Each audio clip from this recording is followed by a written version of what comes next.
আসসালামু আলাইকুম। আমন্ত্রণ সবাইকে সিলেট স্টুডিও থেকে চ্যানেল এস সিলেট নিউজে। সঙ্গে আছি আমি রোহেনা সুলতানা। শুরুতেই জানিয়ে দিচ্ছি শিরোনাম। সিলেট জেলার 4টি উপজেলা পরিষদ নির্বাচন সম্পন্ন, আওয়ামী লীগ নেতাদের জয় জয়কার। অযৌক্তিক হোল্ডিং ট্যাক্স আরোপের সিদ্ধান্তে সিলেটে সর্বস্তরের নাগরিকদের ক্ষোভ প্রকাশ। নগরবাসীদের উপর চাপানো বর্ধিত হোল্ডিং ট্যাক্স স্থগিত রাখা উচিত, সংবাদ সম্মেলনে বললেন সাবেক মেয়র আরিফুল হক চৌধুরী। নানা নাটকীয়তার পর বিশ্বনাথ উপজেলায় চেয়ারম্যান পদে সোহেল চৌধুরীকে বিজয়ী ঘোষণা। এবং এবার সিলেট সিটি কর্পোরেশনের উদ্যোগে পরিচ্ছন্নতা অভিযানে যোগ দিয়েছেন সাবেক টাইগার অধিনায়ক তামিম ইকবাল।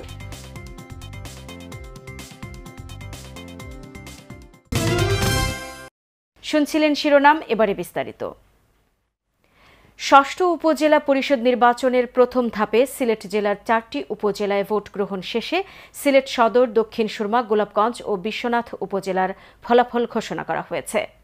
বেসরকারিভাবে প্রাপ্ত ফলাফল অনুযায়ী সিলেট সদর উপজেলায় চেয়ারম্যান পদে সিলেট জেলা আওয়ামী লীগের সহসভাপতি অধ্যক্ষ সুজাত আলী রফিক কাপ পিরিচ প্রতীক নিয়ে বিজয়ী হয়েছেন। দক্ষিণ সুরমা উপজেলা পরিষদ নির্বাচনে টেলিফোন প্রতীক নিয়ে চেয়ারম্যান পদে বেসরকারিভাবে বিজয়ী হয়েছেন আওয়ামী লীগের যুগ্ম সাধারণ সম্পাদক মোহাম্মদ বদরুল ইসলাম।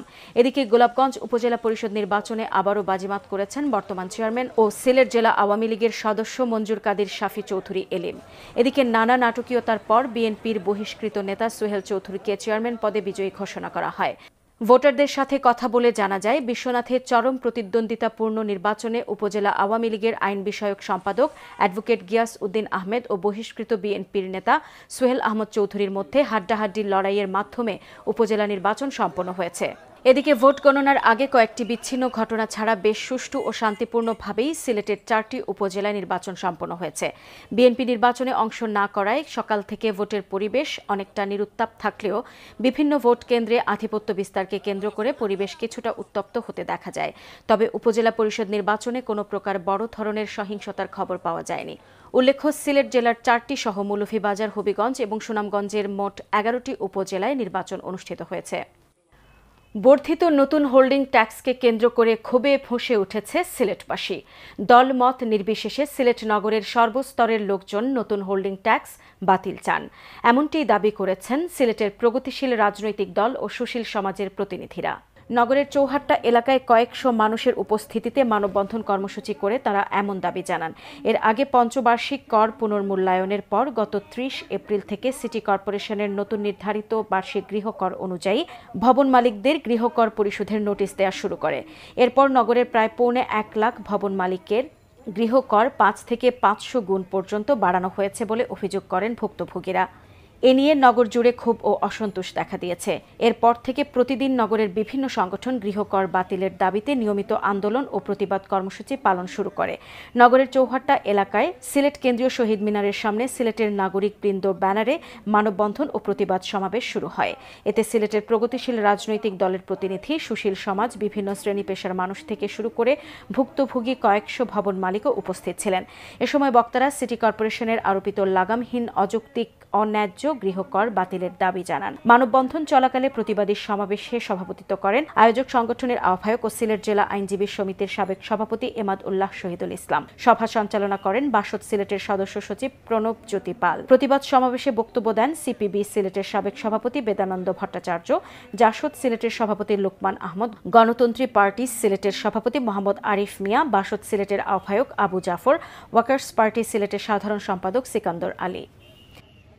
এদিকে সিলেট সিটি কর্পোরেশনের সাবেক মেয়র আরিফুল হক চৌধুরী বলেছেন, নগরবাসীদের উপরে চাপানো বর্ধিত হোল্ডিং ট্যাক্স স্থগিত রাখা উচিত। নিজ বাসভবনে আয়োজিত এক সংবাদ সম্মেলনে এই কথা বলেন তিনি। সাবেক মেয়র আরও বলেন, হোল্ডিং ট্যাক্স বাড়ানোর আগে সেবাগ্রহীতাদের সাথে আলাপ করা উচিত ছিল। সেক্ষেত্রে গণশুনানি করে হোল্ডিং ট্যাক্স বাড়ানোর বিষয়ে সিদ্ধান্ত নেওয়া যথার্থ হতো। তাই বর্তমান পরিস্থিতি বিবেচনায় বর্ধিত হোল্ডিং ট্যাক্স আদায় স্থগিত করা উচিত। এই প্রসঙ্গে নতুন পরিষদের কর্মকর্তাদের অদক্ষতার অভিযোগ অভিযোগ তুলে আরিফুল হক চৌধুরী বলেন, নতুন মেয়রকে সঠিকভাবে পরামর্শ ও দিক নির্দেশনা দিচ্ছেন না সিটি কর্পোরেশনের কর্মকর্তারা, যার ফলে উদ্ভূত পরিস্থিতির সৃষ্টি হয়েছে।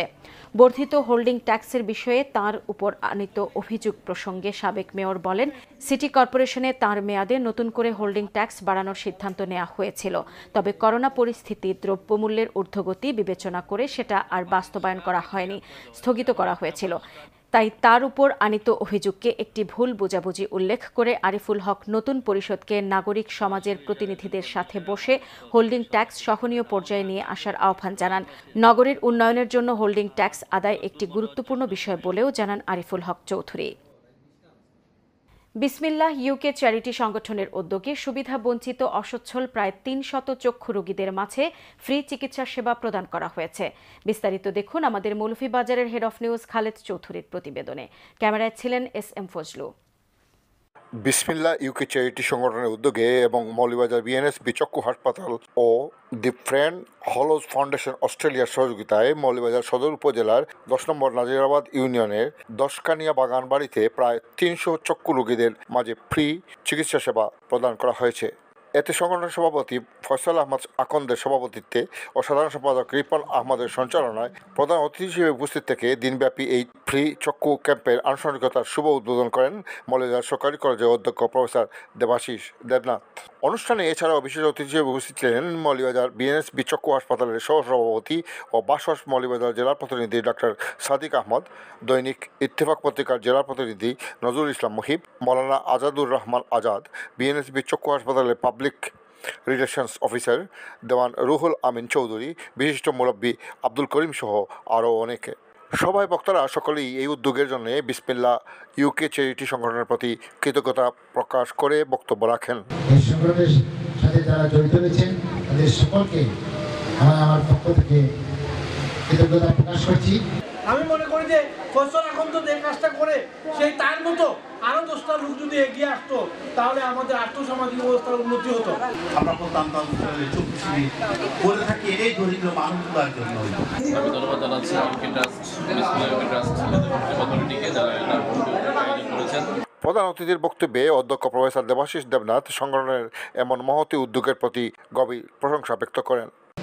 একটা মহৎ কাজ, এসব কাজে অংশগ্রহণ করতে আমরা নিজেরা অনেক সময় ভালো কাজ করি না, কিন্তু অন্যরা যখন ভালো কাজ করে তাদেরকে আমাদের উচিত উৎসাহিত করা।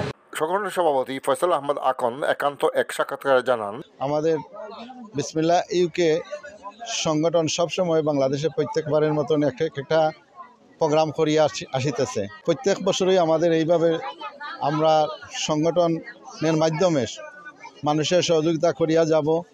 ফ্রি সেবা নিতে আসা রোগীরাও কৃতজ্ঞতা প্রকাশ করে তাদের অভিব্যক্তি ব্যক্ত করেন। এটা তো কত সুবিধা হইল, বিনামূল্যে চিকিৎসা পাইলা, অঞ্চলে গাড়ি দিলা, এটা তো কত একটা আনন্দ লাগে। আমরা সকলেই উপকৃত যে আয়োজন করা করছেন, উনারে আমরা ধন্যবাদ জানাই। ফ্রি চক্ষু ক্যাম্পে আগত 300 রোগীর মধ্যে 40 জন বাছাইকৃত চক্ষু রোগীদের বিএনএসবি চক্ষু হাসপাতালে বিনামূল্যে অপারেশন করিয়ে দেওয়া হবে। বাকিদের প্রাথমিক চিকিৎসা সেবা সহ বিনামূল্যে ঔষধ ও চশমা প্রদান করা হয়েছে। Khaled Chowdhury, channels news, Moulvibazar. সুনামগঞ্জে সরকারিভাবে কৃষকের কাছ থেকে বোরো ধান কেনা শুরু হয়েছে। ভার্চুয়ালি যুক্ত হয়ে এই ক্রয় কার্যক্রমের উদ্বোধন করেন খাদ্যমন্ত্রী সাধন চন্দ্র মজুমদার। এ সময় সুনামগঞ্জ জেলা প্রশাসকের কার্যালয়ের সম্মেলন কক্ষে অনুষ্ঠানে প্রশাসনের কর্মকর্তা, কৃষক সহ বিভিন্ন শ্রেণী ও পেশার লোকজন উপস্থিত ছিলেন। অনুষ্ঠানে সভাপতিত্ব করেন জেলা প্রশাসক মোহাম্মদ রাশিদ ইকবাল চৌধুরী। শুভেচ্ছা বক্তব্য দেন অতিরিক্ত পুলিশ সুপার আবু সাইদ, জেলা খাদ্য নিয়ন্ত্রক মইনুদ্দিন আহমেদ। অনুষ্ঠানে জানানো হয়, জেলায় এবার ধান কেনা হবে 29,811 টন, চাল কেনা হবে 19,638 মেট্রিক টন। জেলায় এবার 14,70,200 মেট্রিক টন ধান উৎপাদন হওয়ার কথা। হাওরের ধান কাটা প্রায় শেষ। জেলা খাদ্য নিয়ন্ত্রকের কার্যালয় সূত্রে জানা গেছে, অফিসের দায়িত্বশীলরা জানিয়েছেন, জেলার 12টি উপজেলা কেন্দ্রে সরাসরি কৃষকের কাছ থেকে 32 টাকা কেজি দরে এই ধান কেনা হবে। একজন কৃষক গুদামের সর্বোচ্চ 3 মেট্রিক টন ধান দিতে পারবেন। চাল কেনা হবে মিলারদের কাছ থেকে। ধর্মপাশা, শাল্লা, বিশ্বম্ভরপুর ও জগন্নাথপুর উপজেলা ছাড়া অন্য উপজেলাগুলোতে কৃষকরা ধান বিক্রির জন্য অনলাইনে আবেদন করবেন। পরে অনলাইনেই লটারি শেষে বিজয়ী কৃষকদের কাছ থেকে ধান ক্রয় করবে খাদ্য বিভাগ। সিলেট নিউজে নিয়ে নিচ্ছি ছোট্ট একটা বিরতি। আমাদের সঙ্গেই থাকুন, ফিরে এসে অন্যান্য খবরের সাথে আরও যা থাকছে। নানা নাটকীয়তার পর বিশ্বনাথ উপজেলায় চেয়ারম্যান পদে সুহেল চৌধুরীকে বিজয়ী ঘোষণা।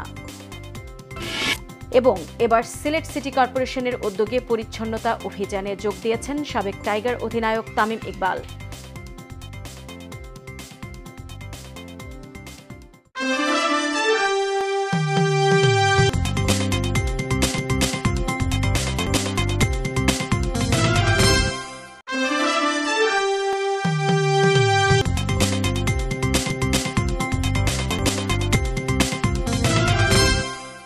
স্বাগত আরেকবার সিলেট স্টুডিও থেকে চ্যানেল এস সিলেট নিউজে।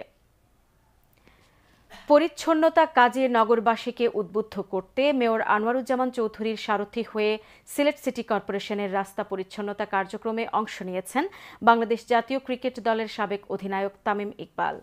এ সময় তিনি বলেন, সিলেট আগের চেয়ে এখন অনেক বেশি পরিচ্ছন্ন। তামিমকে সাথে নিয়ে নগর ভবনের সামনে থেকে নাগরি চত্বর হয়ে সার্কিট হাউসের সম্মুখ পর্যন্ত পরিচ্ছন্নতা অভিযানে অংশ নেন মেয়র। এ সময় সাবেক টাইগার অধিনায়ক বলেন, এমনিতে সারা দেশে সিলেটবাসীর আলাদা একটা সুনাম আছে। আধ্যাত্মিক এই নগরী আগের চেয়ে বর্তমানে আরও বেশি পরিচ্ছন্ন। বিশেষ করে ফুটপাত এবং রাস্তায় হকারদের হাঁকাহাঁকি ঝুট ঝামেলা বন্ধ করতে অল্প সময়েই সক্ষম হয়েছেন সিলেটবাসীর প্রিয় মেয়র মোহাম্মদ আনোয়ারুজ্জামান চৌধুরী। তিনি বলেন, এর ধারাবাহিকতা অব্যাহত থাকবে বলে আমি আশাবাদী। আগামী 4.5 বছরে সিলেট মহানগরী সারা দেশের জন্য একটি আদর্শ নগরী হিসেবে উদাহরণ হয়ে থাকবে। এ সময় সিলেট সিটি কর্পোরেশনের মেয়র মোহাম্মদ আনোয়ারুজ্জামান চৌধুরী সিলেট সফরে আসায় এবং পরিচ্ছন্নতা অভিযানে অংশগ্রহণ করায় তামিম ইকবালকে ধন্যবাদ ও শুভেচ্ছা জানিয়ে বলেন, সিলেটের রাস্তা পরিচ্ছন্নতা অভিযানে নেমে তামিম প্রমাণ করলেন তিনি শুধু খেলার মানুষই নন, একজন দায়িত্ব সচেতন এবং সম্মানিত নাগরিক। আমার তো মনে হচ্ছে খুব পরিষ্কার লাগতেছে আগের থেকে, এতটুকু আমি বলতে পারি। আমি সিলেটে বেশ কয়েকবার এসেছি ক্রিকেটের কারণে। আমি রাস্তা থেকে যখন আসতেছিলাম হোটেল থেকে, আমি আমার সাথে এলিট ভাই আছেন, উনিও বলতেছিলাম যে আসলে we can see the difference, but এখনও it's too early, it's just the starting. I am sure Anwar ভাইয়ের লিডারশিপে এই জিনিসটা, সিলেটের জনগণের সাপোর্টে ইনশাল্লাহ এই জিনিসটা পুরোপুরিভাবে আমরা ভালোভাবে শেষ করতে পারবো। বিশ্বনাথ উপজেলায় নানা ঘটনার মধ্য দিয়ে নির্বাচন সম্পন্ন হয়েছে। নানা জল্পনা কল্পনার শেষে বহিষ্কৃত বিএনপি নেতা ও সাবেক উপজেলা চেয়ারম্যান সুহেল আহমদ চৌধুরীকে বিজয়ী ঘোষণা করা হয়েছে। তিনি কাপ্পিরিচ প্রতীকে নিকটতম প্রতিদ্বন্দ্বী প্রার্থীর চেয়ে 354 ভোট বেশি পেয়ে বিজয়ী হয়েছেন। তার প্রাপ্ত ভোট 13,322টি। আর তার নিকটতম প্রতিদ্বন্দ্বী উপজেলা আওয়ামী লীগের আইন বিষয়ক সম্পাদক অ্যাডভোকেট গিয়াস উদ্দিন আহমদ তার আনারস প্রতীকে ভোট পেয়েছেন 12,968টি ভোট। তৃতীয় স্থানে রয়েছেন দোয়াত কলম প্রতীকের প্রার্থী শেবুল মিয়া, তার প্রাপ্ত ভোট 11,699টি। ফলাফল ঘোষণা করেন উপজেলা নির্বাচন কর্মকর্তা ও সহকারী রিটার্নিং কর্মকর্তা স্বর্ণালী চক্রবর্তী। এর আগে রাত 8:30টার দিকে ফলাফল ঘোষণাকালে খাজানশী ইউনিয়নের নোয়ারাই কেন্দ্রের ফলাফল নিয়ে বিতর্ক দেখা দিলে উত্তেজনা দেখা দেয়। এ সময় উপজেলা পরিষদ মাঠে আনারস প্রতীকের চেয়ারম্যান প্রার্থী অ্যাডভোকেট গিয়াস উদ্দিন ও দোয়াত কলম প্রতীকের চেয়ারম্যান প্রার্থী শেবুল মিয়ার সমর্থকরা বিক্ষোভ করেন, নিজ নিজ প্রার্থীর পক্ষে মিছিল করেন। এতে প্রায় 4 ঘণ্টা আটকে যায় ফলাফল। এ সময় ওই দুই প্রার্থী উপজেলা নির্বাহী কর্মকর্তার নিকট লিখিত অভিযোগ দেন এবং ফলাফল প্রত্যাখ্যান করেন। পরবর্তীতে রাত 1:45টার দিকে সুহেল চৌধুরী সমর্থকরা পটকা ফোটালে পুলিশ লাঠিপেটা করে 3 প্রার্থীর সমর্থকদের ছত্রভঙ্গ করে দেয়। তারপর আনুষ্ঠানিকভাবে ফলাফল ঘোষণা করা হয় এবং সুহেল আহমদ চৌধুরীকে বিজয়ী ঘোষণা করা হয়। ফলাফল অনুযায়ী ভাইস চেয়ারম্যান পদে উপজেলা যুবলীগ নেতা মুহিবুর রহমান সুইটকে বেসরকারিভাবে নির্বাচিত ঘোষণা করা হয়। মাইক প্রতীকে তার প্রাপ্ত ভোট 16,986। তার নিকটতম প্রতিদ্বন্দ্বী বিএনপি নেতা আল ইসলাম উদ্দিন বই প্রতীকে ভোট পেয়েছেন 13,512টি। আর মহিলা ভাইস চেয়ারম্যান পদে করিমা বেগম তার কলস প্রতীকে 23,659টি ভোট পেয়ে বেসরকারিভাবে নির্বাচিত হয়েছেন। তার নিকটতম প্রতিদ্বন্দ্বী বর্তমান মহিলা vice chairman Julia Begum football প্রতীকে ভোট পেয়েছেন 18,156টি ভোট। সিলেটের গোলাপগঞ্জ উপজেলা পরিষদ নির্বাচনে সন্ত্রাস আর জাল ভোটের মহোৎসব হয়েছে বলে অভিযোগ করেছেন পরাজিত 2 চেয়ারম্যান ও একজন ভাইস চেয়ারম্যান পদপ্রার্থী। উপজেলা নির্বাচন কর্মকর্তা সহ পুরো প্রশাসন নির্লজ্জভাবে এলিম চৌধুরীর পক্ষে কাজ করেছে বলেও অভিযোগ করেছেন তারা। আর তাই তারা এই উপজেলায় পুনর্নির্বাচনের দাবি জানিয়েছেন। সিলেট মহানগরীর একটি অভিজাত রেস্টুরেন্টে অনুষ্ঠিত এক সংবাদ সম্মেলনে তারা এসব অভিযোগ করেন। সংবাদ সম্মেলনে লিখিত বক্তব্য পাঠ করেন ঘোড়া প্রতীক নিয়ে চেয়ারম্যান পদে প্রতিদ্বন্দ্বিতাকারী সিলেট জেলা আওয়ামী লীগের সদস্য শহীদুর রহমান চৌধুরী জাবেদ। সংবাদ সম্মেলনে আনারস প্রতীকের প্রার্থী আবু সুফিয়ান উজ্জ্বল বলেন, নির্বাচন কর্মকর্তা, পুলিশ প্রশাসন সহ সবাই এলিম চৌধুরীর পক্ষে কাজ করেছেন। তারা তাঁকে নির্বাচিত করার নীল নকশা প্রণয়ন ও বাস্তবায়ন করেছেন। সংবাদ সম্মেলনের লিখিত বক্তব্যে পরাজিত প্রার্থীরা বলেন, ৮ মে গোলাপগঞ্জ উপজেলা পরিষদ নির্বাচনের নামে প্রহসন অনুষ্ঠিত হয়েছে। আর এই প্রহসনের নেতৃত্বে ছিলেন উপজেলা নির্বাচন কর্মকর্তা মোহাম্মদ আহসান ইকবাল। তারা আরও বলেন, স্কুলের শিক্ষক, মসজিদের ইমামকে দিয়েও জাল ভোট দিয়ে যোগ্য প্রার্থীর জয়ে ছিনিয়ে নেওয়া হয়েছে। এমন প্রহসনে গোলাপগঞ্জবাসী হতাশ। তাদের ভোটাধিকার প্রয়োগ থেকে বঞ্চিত করা হয়েছে। এ সময় তারা গোলাপগঞ্জ থানার ওসি এসআই লুৎফুর এবং উপজেলা নির্বাচন কর্মকর্তার শাস্তির দাবি জানান সংবাদ সম্মেলনে। নির্বাচনের নামে এমন প্রহসনের তীব্র নিন্দা ও প্রতিবাদ জানান তারা। সংবাদ সম্মেলনে পরাজিত ভাইস চেয়ারম্যান পদপ্রার্থী লবিবুর রহমান সহ ৩ প্রার্থী গোলাপগঞ্জ উপজেলা পরিষদের ৮ মের নির্বাচন বাতিল করে পুনর্নির্বাচনের দাবি জানিয়েছেন। সুনামগঞ্জ পৌরসভাকে তামাক মুক্ত করতে শপথ গ্রহণ ও আলোচনা সভা অনুষ্ঠিত হয়েছে। পৌর ভবনে এই অনুষ্ঠানের আয়োজন করে পৌরসভা। সহযোগিতায় ছিল আরডিএস নামের একটি বেসরকারি সংস্থা। পৌরসভার নির্বাহী প্রকৌশলী কালীকৃষ্ণ পালের সভাপতিত্বে ও আরডিএস-এর নির্বাহী পরিচালক মোহাম্মদ মিজানুল হকের সঞ্চালনায় অনুষ্ঠানে প্রধান অতিথির বক্তব্য রাখেন সুনামগঞ্জ পৌরসভার মেয়র ও জেলা আওয়ামী লীগের সহসভাপতি নাদের বক্ত। তিনি অনুষ্ঠানে সবাইকে তামাক বিরোধী শপথ বাক্য পাঠ করান এবং পৌর কার্যালয়কে ধূমপান মুক্ত ঘোষণা দেন। অনুষ্ঠানে শুভেচ্ছা বক্তব্য দেন পৌরসভার সমাজ উন্নয়ন কর্মকর্তা মোহাম্মদ নিজাম উদ্দিন, হিসাব রক্ষণ কর্মকর্তা সন্তোষ কুমার দাস, পৌরসভার প্যানেল মেয়র আহমদ নূর, কাউন্সিলর গোলাম আহমদ, মহিলা কাউন্সিলর সাবিনা চৌধুরী ও সৈয়দা জাহানারা সহ আরও অনেকে।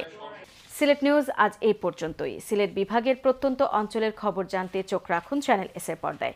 সবাইকে ধন্যবাদ এতক্ষণ সঙ্গে থাকার জন্য। আল্লাহ হাফেজ।